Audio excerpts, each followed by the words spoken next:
Selamat datang kembali di channel Mercedes-Benz W202 Club Indonesia. Teman-teman, hari ini kita berada di bengkel RS Tuning di Jalan Veteran Bintaro.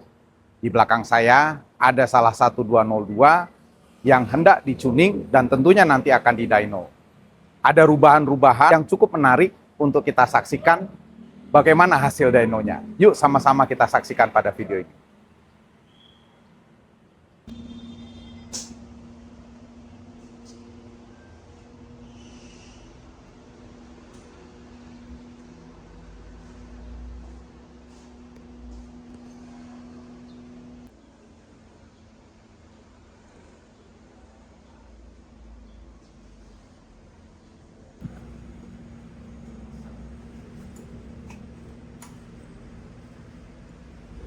Oke.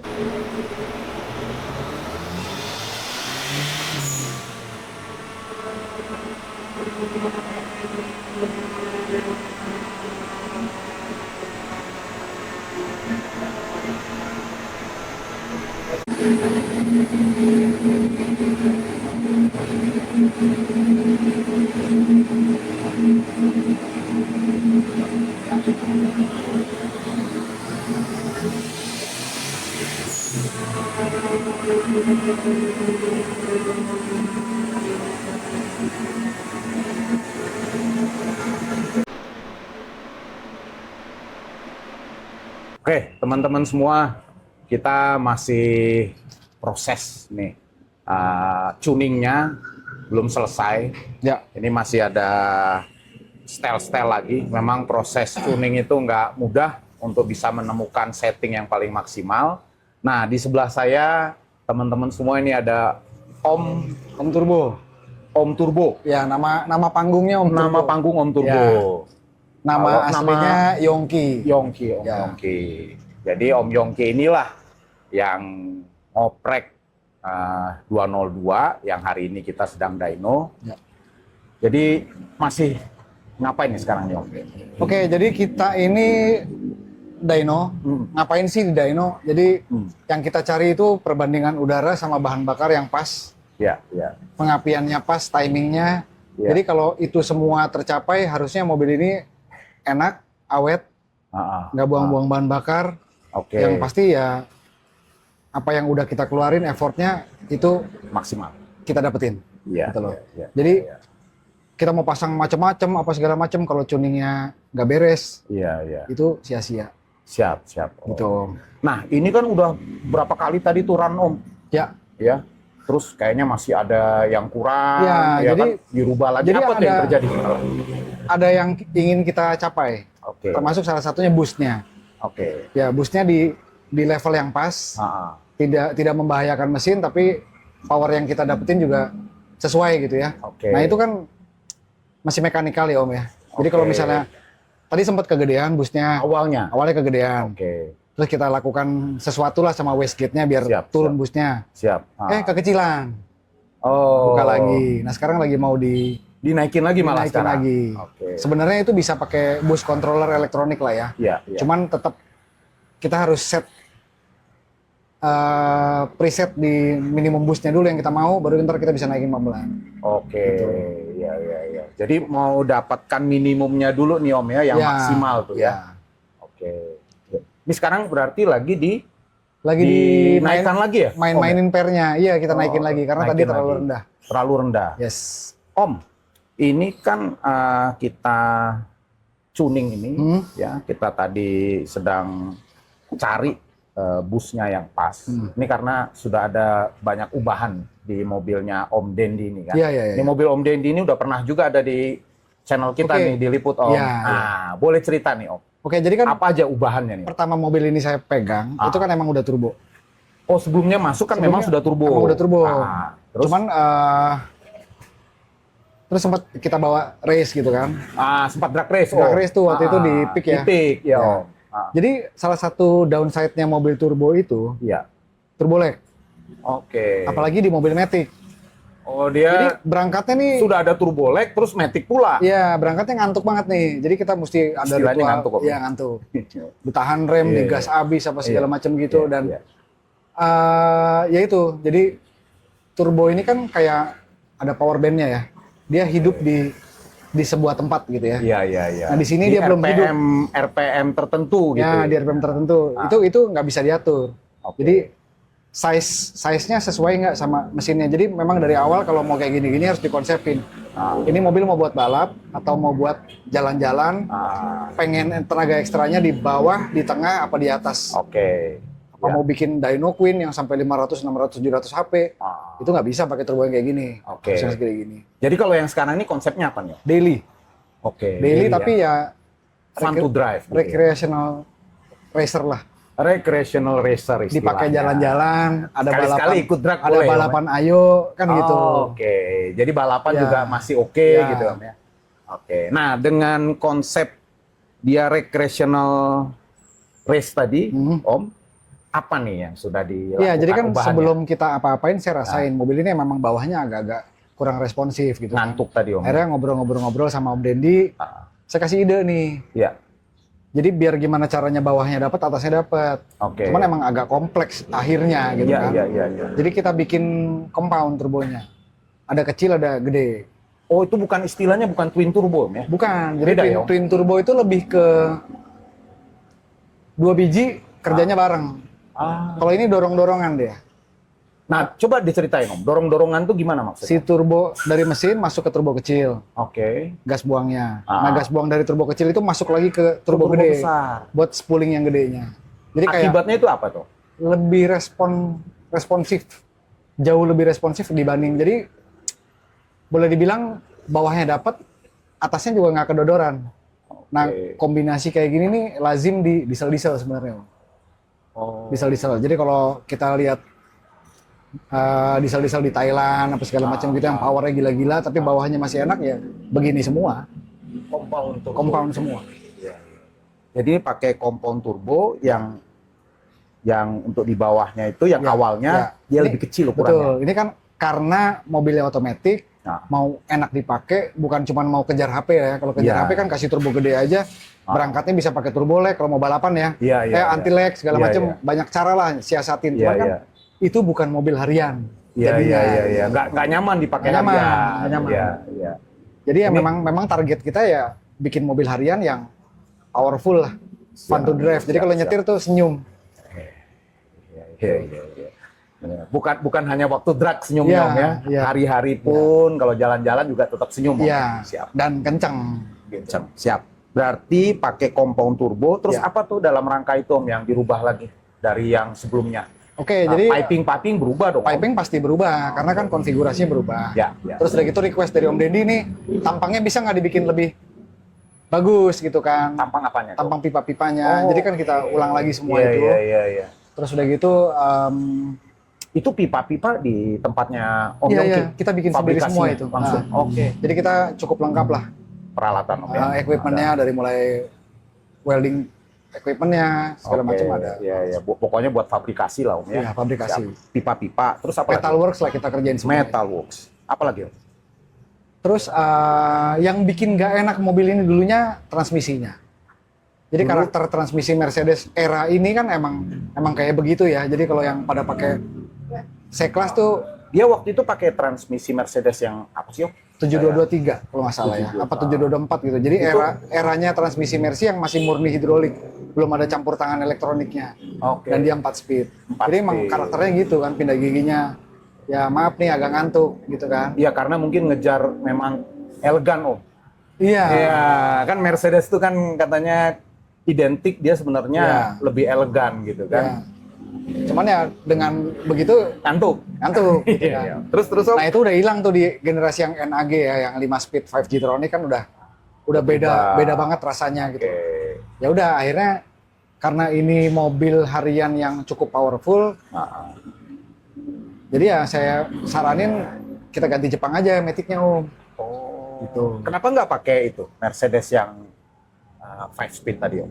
Bisa, cuman kontrolernya lebih ribet lagi. Saya ada pasang beberapa biji memang. Oh, karena dia memang udah teknologinya harus pakai controller. Harus ada ECU-nya. Saya ada pasang juga 7226 di beberapa mobil lah. Jadi memang terus terang ya, kalau sampai smooth banget, enak dipakai banget agak susah. Jadi dia rumit Mercy itu. cara kerjanya. Jadi kalau misalnya kita bikin halus, terus dia gagal pindah gigi, error tuh, lim mode. Masuk lim mode. Mesti berhenti dulu, Reset lagi. Tapi kalau dibikin kasar pindah giginya, nggak apa-apa. Tapi kan nggak enak. Nggak enak dibawa. Jadi akhirnya pakai Jepangan. Apaan tuh? Salah satu transmisi Toyota ya, kebanyakan dipakai di Toyota. Tapi sebenarnya Aisin mereknya. Oh, ini Aisin ini ya? Pabriknya tuh Aisin. Tapi biasa di mobil apa nih? Banyak Om. Oh banyak. Volvo 960. Oh bukan hanya mobil Jepang. Ya, terus di Cherokee pakai ini ya transmisinya. Lexus LS400, Cressida. Kebanyakan RWD Toyota yang Aristo. Even Supra pun gearboxnya sama ininya, frame-nya lah ya. Cuman memang ada beda-beda di jumlah solenoid kayak gitu. Di jeroannya Om ya. Innova. Tapi Aisin juga itu. Ya, Innova yang pada cumi-cumi darat itu kan gearboxnya ini sebenarnya. Sama. Jadi memang terkenal badak, kuat. Terus shift kitnya juga kalau mau di-upgrade performance-nya, kopling-koplingnya ada semua. Available, gitu. Jadi cukup legendaris lah si Toyota A340 ini. Jadi cukup kalau untuk dioprek-oprek ini salah satu opsi yang juga dan ini kan electronic control. Jadi saya pakai ECU juga untuk ngatur si transmisinya ini. Jadi kita bisa atur mau pindah gigi di RPM berapa. Bisa semua. Dan saya konfigurasikan Tiptronic juga jalan ini. Oh, sekarang ini udah pakai Tiptronic. Nyambung sama transmisi Aisin ini. Iya. Oh, bisa tuh Om ya? Bisa. Ya. Terus transmisi, apalagi Om yang dioprek? Yang jelas saya lihat itu di tempat Om ya, cover cylinder head-nya udah kuning sekarang Om ya. Udah enak lah ya ngelihatnya ya.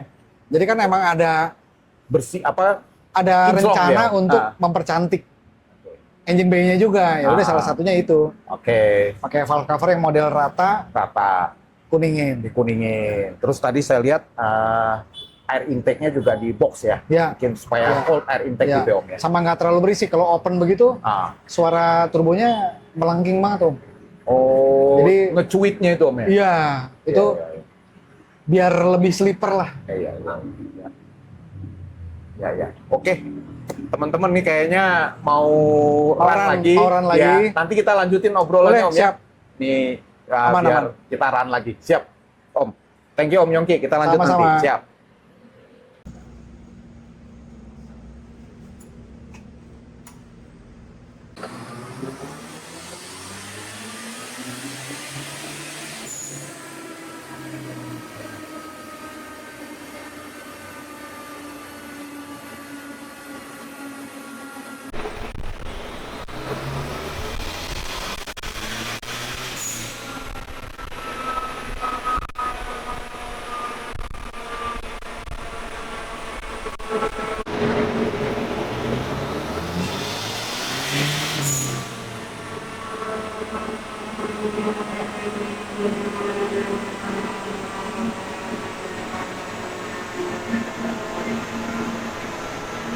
Wah, keringat juga Om ya.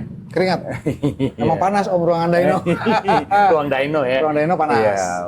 Om, jadi gimana nih setelah tadi run yang terakhir nih Om? Oke, tadi kan kita kejar target boost yang sesuai yang kita inginkan. Nah, udah dapat nih boost? Udah. Oh, udah. Udah, jadi udah tercapai lah. Cuman ada timbul masalah baru. Jadi salah satu problem di khususnya ECU standalone lah ya. Dia tuh sensitif sama storing Om. Ada noise. Jadi kayak ada katakanlah percikan api, ada koil bocor lah atau apa gitu. Dia ada tet. Nah, itu bisa ngeganggu kinerjanya si ECU-nya. Oke, ini yang terjadi Om. Storing. Jadi istilahnya ada noise lah gitu loh. Itu tadi itu yang terjadi. Jadi di RPM tertentu tuh ada kayak bukan berebet ya. Jadi kayak ada miss-nya gitu. Kayak misfire gitu Om, gimana? Ya bisa dibilang seperti itu. Akhirnya misfire gara-gara si ECU-nya keganggu. Nah, kebetulan ini terjadinya di beban yang tinggi. Jadi simulasi untuk nyarinya nanti kan ini mau pulang dulu ke bengkel nih. Kita mau cari ini datangnya dari cara nyarinya tuh di bengkel Om? Nah, ini agak tricky. Jadi paling kita lihat apa yang mencurigakan, kita beresin, kita coba jalan. Masih begitu nggak? Harus ada beban kan? Harus ada beban. Iya, nggak mungkin dalam keadaan di bengkel aja gitu. Kecuali kalau bengkelnya ada mesin dyno. Ada mesin dyno. Mungkin mau beli mesin dyno. Iya. Nanti mungkin kita harus kumpulkan dana dari 202 Om. Siapa tahu ada yang mau jadi investor gitu kan, rame-rame gitu kan Om. Jadi. Iya. Jadi gitulah, ini drama-drama. Itu kira-kira di mana tuh? Di kabel? Bisa macam-macam Om. Jadi kan itu semua datangnya dari yang kerjanya switching. Switching itu artinya on off. Termasuk alternator. Alternator dia kan ada proses generasi listrik ya. Iya. Ada switchingnya juga, itu bisa jadi potensi si storing tadi. Jadi bisa di alternator. Bisa macam-macam sebabnya. Bisa juga si crank sensornya udah tua. Oh, ada sensor-sensor ya. Iya, jadi kan ada sensor yang buat ngebaca RPM mesin. Iya. Crank sensor namanya. Crank sensor. Kalau di Mercy biasanya TD sensor. Iya. Terkenalnya. Tapi kalau pakai standalone ini kan crank sensornya juga udah custom kan Om? Atau Si sensornya masih tetap pakai aslinya. Oke. Nah, cuman kita ada pengubah signal lah dari analog jadi digital. Oke. Nah, itu juga bisa. Jadi banyak yang mau kita lihat nih nantinya nih. Banyak yang Nah, bisa sialnya nongolnya baru di sini. Kemarin-kemarin nggak ada. Jadi ini ya suka dukanya. Lika-liku modifikasi Om. Iya, jadi bisa timbul kapan aja problem itu lah. Udah Bisa juga memang dari kabelnya sendiri Om. Bisa. Oke. Bisa. Iya. Terus kalau dari yang mekanikalnya Mechanical sejauh ini nggak ada masalah. aman ya? Temperatur, tekanan oli, apa semua oke. Bagus-bagus Siap, aja. siap. Cuman itu tadi si otaknya nih keganggu. Oke. Tadi Om, kita tadi kepotong ya sewaktu sebelum masuk run terakhir. Jadi sedikit Om, mungkin ada lagi yang kita ingin tahu tuh soal racikan Om. Ya. Jadi ini kalau nggak salah juga injektornya ganti Om ya? Ya, injektornya saya ganti karena injektor yang kemarin terpasang cukup, tapi pas-pasan. Oh. Jadi kan gini, udara dan bahan bakar itu kan harus pas rasionya. Betul. Di titik yang kita inginkan dalam hal ini, di mesin turbo ini, ya 11-12 banding 1 lah. Oke. Udara banding bahan bakar. Bahan bakar. Nah, kalau si injektornya nggak cukup gede, angka itu nggak bisa tercapai. Oke. Bisa-bisa nanti di 13-14, injektornya udah max out tuh. Udah buka 100%, lean. Nah, lean itu bahaya. Oke. Hancur semua mesin. Oke. Jadi ini udah diganti yang kapasitasnya lebih besar. Ya, kebetulan dapatnya yang 600 sekian cc per Ini menit. injektornya apa? Aftermarket Om. Aftermarket. Mereknya kemarin tuh Dynamic. Oh, Dynamic. Injektor Dynamic. Terus kalau ini kayaknya tadi saya perhatikan juga coilnya juga nggak Iya, standarnya. coilnya udah kita ganti pakai lagi-lagi Jepangan. Oh, Jepangan juga. Ya, karena sebenarnya itu tadi musuhnya kan ini ada storing. Nah, storing itu bisa timbul dari kabel busi, bisa dari coil yang di luar. Sementara ini kan saya udah bikin jadi coil on plug. Yang nggak ada lagi kabel businya. Dari coil langsung busi, Jadi satu-satu ya? Satu busi, satu coil? Jadi coil on plug, individual coil. Individual itu coil. meminimize terjadinya itu tadi. Oke. Ada percikan bunga api yang cukup gede yang ngeganggu kinerjanya si komputernya. Iya. Tapi ternyata masih kejadian juga. Oke. Tindakan-tindakan preventif yang udah kita lakukan, ya masih terjadi. Iya. Terus throttle Om ya? Juga udah dirubah? Throttle dirubah. Udah dirubah juga? Jadi kalau throttle sih sebenarnya lebih ke kosmetik. Oh gitu. Jadi throttle yang lama sebenarnya. Ya, sama gini Om.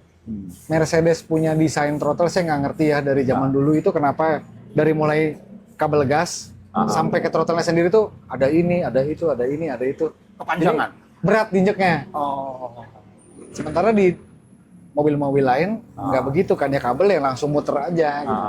Jadi sebenarnya satu kosmetik, yang kedua saya pengen bikin lebih fun to drive lah. Oke. Lebih enak, diinjaknya lebih smooth kayak gitu.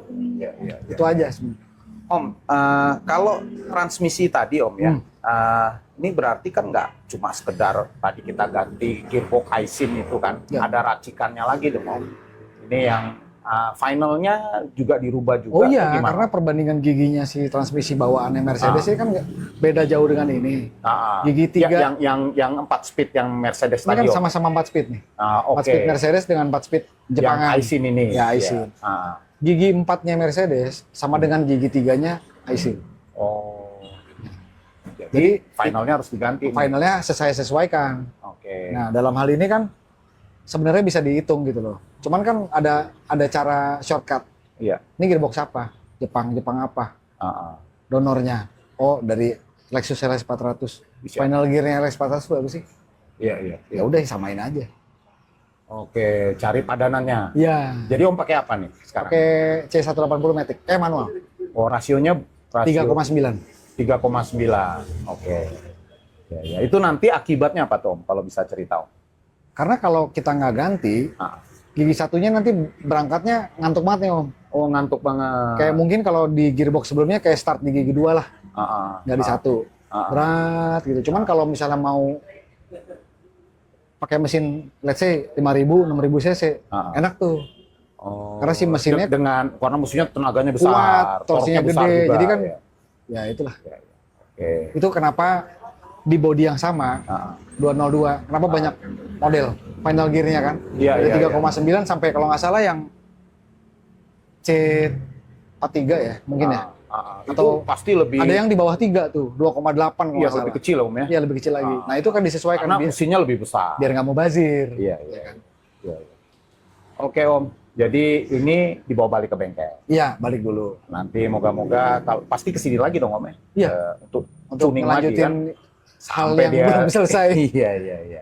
Oke teman-teman semua, jadi memang ini masuk ke nanti ada episode selanjutnya nih tampaknya. Gitu ya, Om Turbo, Om Yongki ya. Ya. Siap.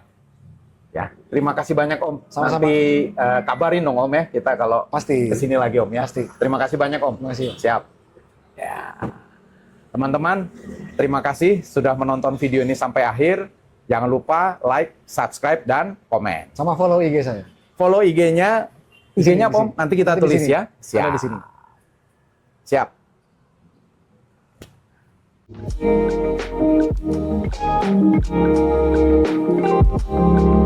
Thank you.